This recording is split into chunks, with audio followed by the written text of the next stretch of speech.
Господине Стефановски, пред се да го израза моето огромно задоволство, што за соговорник спроти себе го имам еден од најдобрите македонски рок, поп и джез музичари, но и еден од врвните музичари на просторите на поранешна Југославија.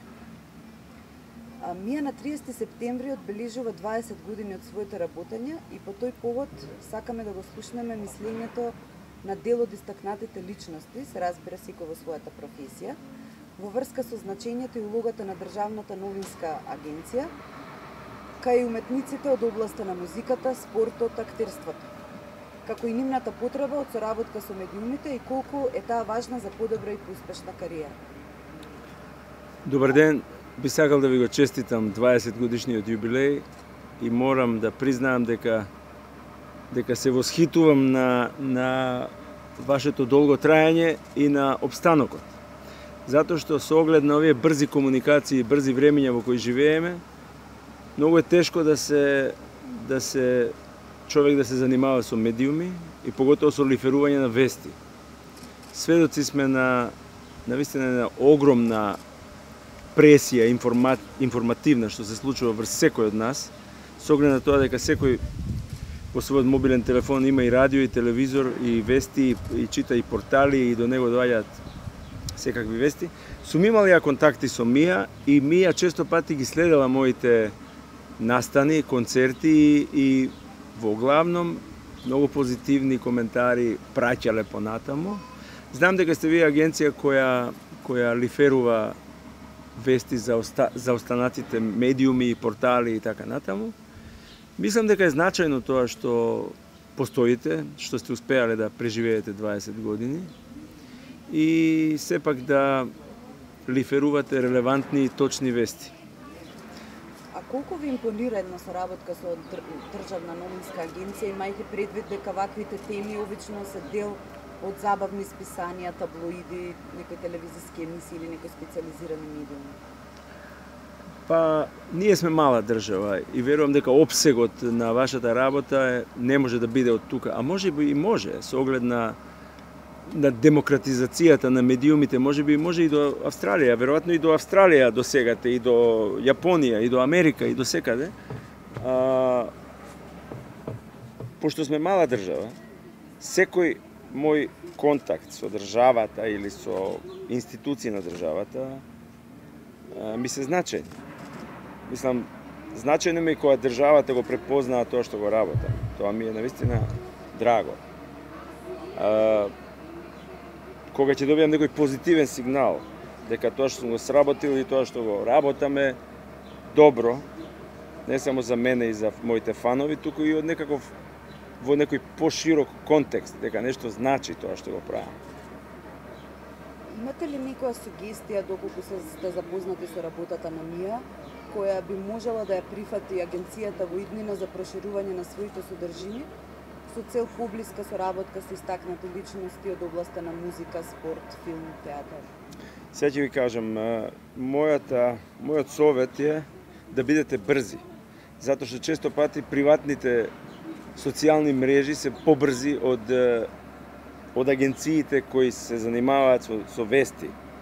Често пати Фејсбукот и Инстаграмите фрчат многу побрзо отколку што некој медиум успева да проследи некоја вест.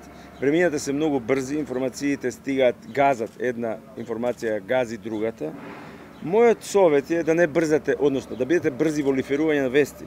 Меѓутоа да не се такмичите со кое не можете да се такмичите. Зборувам за социјалните мрежи кои се ултра брзи. Мојот совет е да се позанимавате повеќе со култура и со афирмирање на вредности кои е вредно да се истакнат или да се афирмираат. Тоа значи повеќе вести од култура, повеќе вести од уметност. Знам дека морате да се занимавате и со политика, ама морате. Подолго траат вестите од култура, отколку вестите од политика. Подолго траат. Некој кој ќе добие Оскар, тоа трае. Тој Оскар трае. Не можете да му го одземете. Сега, тој некој што добил Оскар кој ќе направи глупости, тука се медиумиве опоменат или да го казнат. Ама од друга страна верувам дека нас ни треба. Знаете што е многу важно? Тоа што можеме и на државната телевизија или како се викаат они јавниот сервис да им го порачам, е да внимаваат на писменоста. Многу ме вознемирува кога ќе видам на погрешен титул на филм, погрешен збор или погрешна кованица. Не оти сум ја кузне колку писмен, само што верувам дека доволно книги во животот сум прочитал за да побегнам од основната писменост, да отидам во некаква софистицирана писменост. Мене ме нервира кога ќе прочитам неписмен коментар. Не зборам само за правописни грешки. Зборам воопшто за текст кој е напишан, кој нема ни опашка ни глава. Од друга страна, мислам дека често сега зборуваме за државност, за идентитет и за така натаму. Ако основниот столб, според мене, на нашата државност и на нашиот идентитет треба да е јавниот сервис. А пошто сте и вие дел на некој начин јавен сервис, но морате многу да внимавате и на јазикот, и на содржините, и на писменоста. Да не коментираме ова дека знаете што, често пати читаме што се случило, а никој не дава коментар. Да речеме, сега, на Охридско лето вчера свиреше пијанистот тој и тој. И точка. И мене тоа ништо не ми значи. Во Света Софија беше полна со публика и ќе го прочитам тој и тоа ништо не ми значи. Никаква критика, никаков осврт, никаков есеј, никаков коментар како било. Имаше публика, имаше 3 биса и точка. Значи, малку има стручни новинари кои можат рецензија да напишат. Не само кои песни биле, го свиреше Рахманинов и Гершвин. Него како тоа било, како го свиреле, кои се... Значи, сакам театарски критичари, сакам филмски критичари, сакам музички критичари, сакам да прочитам осврт како тоа било, не само што било. Колку за вас е важна соработката со медиумите за текот на кариерата и дали сметате дека медиумското експонирање е речиси исто толку важно колку и талентот за постигнување на конкретно на вашата цел? И моето искуство со медиумите е прилично големо. Јас почнав да давам интервјуи, да се сликам за новини и за телевизии уште во најраните своји тинејџерски години, да речем.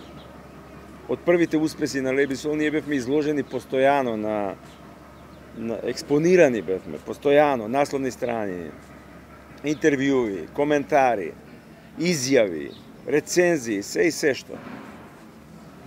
Ја мислам дека имам прилично големо искуство и дека знам да се поставам некако, знам да завземам добра позиција за да евентуално на телевизија не изгледам многу лошо, за да не дам некоја изјава заради која ќе ми биде срам или непријатно и после тоа. Да не провоцирам и иритирам, да не се зајадувам со еснафот, со мојата професија, да не зборувам лошо за никого, затоа што зборовите се како стрели. Може да бидат отровни, а може да бидат и љубовни. Сега зависи како ќе се поставите и зависи што сакате да кажете. Зборовите имаат страшна тежина, поготово јавниот збор. Затоа кога ќе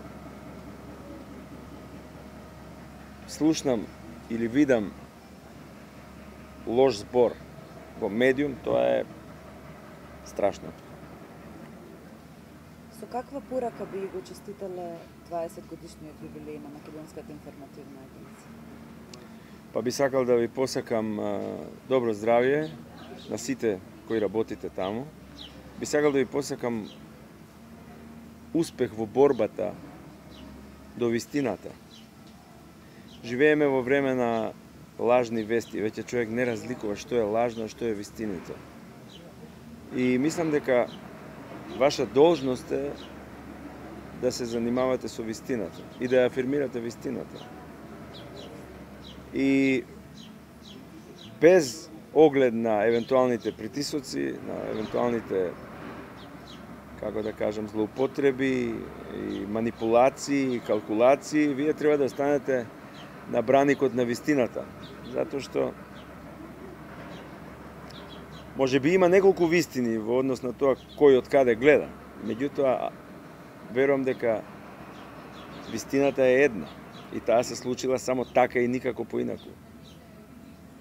Господине Стефановски, на крајот уште еднаш сакам да ви се заблагодарам за одвоеното време. Ви посакувам уште многу успешни моменти во вашата кариера и се надевам дека овој разговор нема да биде последен, туку соработката ќе продолжи и во иднина. Благодарам. Имам убава соработка со вас и верувам дека така ќе биде и понатаму. И уште еднаш големи честитки и поздрави за вашиот јубилеј. Благодарам.